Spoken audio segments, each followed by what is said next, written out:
I'm a fantasy romance author, and I have been taking you with me through plotting to finishing my next bestseller. And I'm almost finished.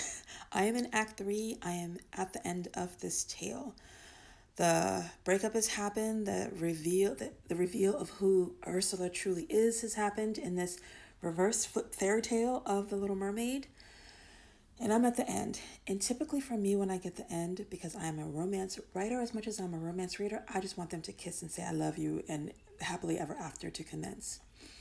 What I typically don't do is something called a 5-part finale, which was explained by Blake Snyder in the second book he wrote, which I believe is called Save the Cat Strikes Back. I get his second and third book screwed up, the titles, so it's the second book. And in it, he does two things. He talks about how Act 1 is the thesis, Act 2 is the antithesis, and Act 3 is the synthesis, where you basically come up with a new idea. And then he breaks it down further that this synthesis, this new idea, is told through a 5-part finale. So Blake Snyder's 5-part finale is 5 parts.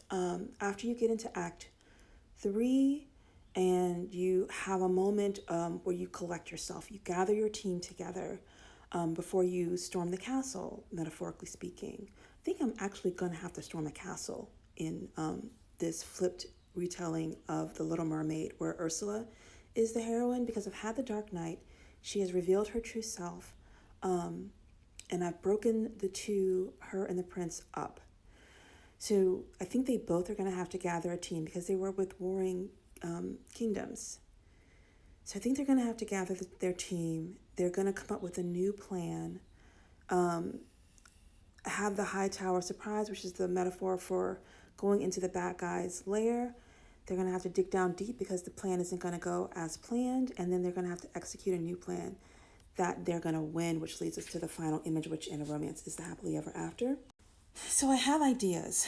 I'm just struggling because 5-part finales are not my thing. I like to watch them and break them down. Marvel does this brilliantly. This is why the end of a Marvel film takes so long, because they are doing the 5-part finale. But it's not my thing. They're supposed to kiss, tell each other I love you, and live happily ever after, and I'm done. I'm on to the next book. But I think this book is calling for, and I think it deserves, a final big battle between these two people who love each other, but they're so used to taking on all the responsibilities themselves. I'm going to do a 5-part finale.